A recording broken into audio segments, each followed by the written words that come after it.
Sa layuning mapalakas pa ang pagkamakabayan ng mga Pilipino ngayon, bubuksan ng lokal na pamahalaan ng Kalayaan, Palawan ang Pag-asa Island para sa mga turista. Sa gitna yan ng nagbabanggaan at tumataas na tensyon sa pagitan ng Pilipinas at China sa West Philippine Sea. Abot naman sa mahigit 400 milyong piso ang tansyang magagamit para sa pagpapaunlad ng lugar. Ang balitang A to Z ni Stanley Gahete. Wala nang masihigit pa sa pagiging makabayan at makabansa ngayon ang pagtapak sa sariling lupa na teritoryo at ipinaglalaban ng bansa sa sinumang mananakop na makabagong henerasyon.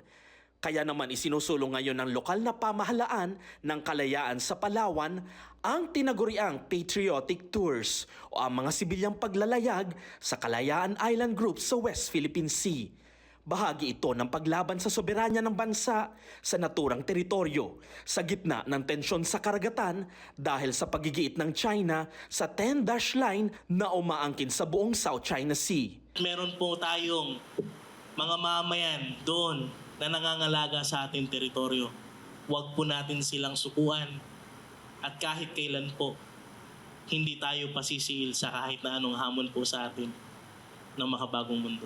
Pero giit na mga halal na leader ng Kalayaan, para muna ito sa mga residente ng Palawan ngayong taon.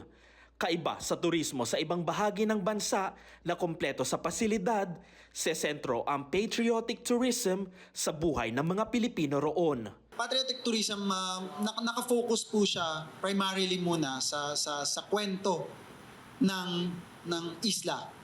So again, sasabihin ko na po sa inyo, sa mga gustong pumunta, ay wala pa po kaming 5-star hotel doon sa kasalukuyan.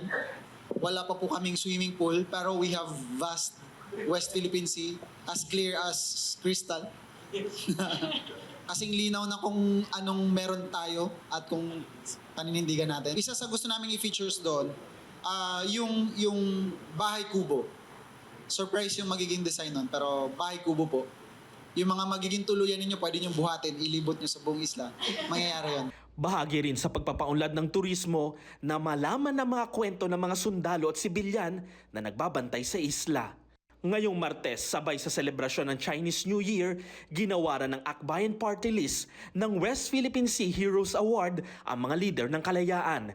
Ito'y matapos sampahan sila ng China ng travel ban nang ideklara nilang persona non grata sa isla ng Kalayaan ang ambassador ng China dahil sa paglabag nila nito sa diplomasya.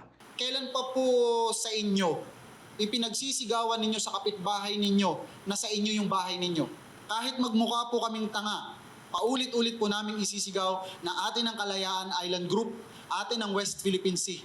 Nanawagan naman ang grupong Akbayan ng dagdag na pondo sa 2027 budget para sa naturang bayan.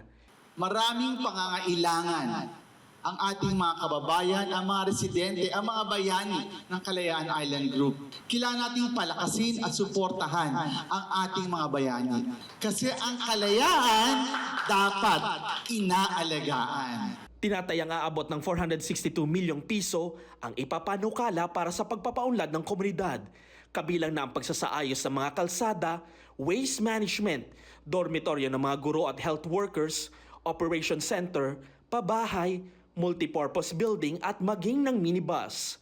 Ang Pag-asa ang pinakamalaking bahagi ng Kalayaan Island Group sa West Philippine Sea at tinitirhan ng halos 400 katao, kabilang ang mga sundalo at kawani ng gobyerno.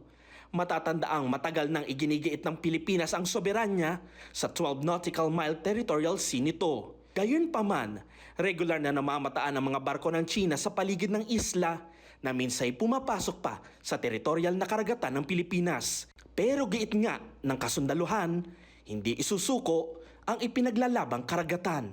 Para sa Balitang A to Z, Stanley Gahete.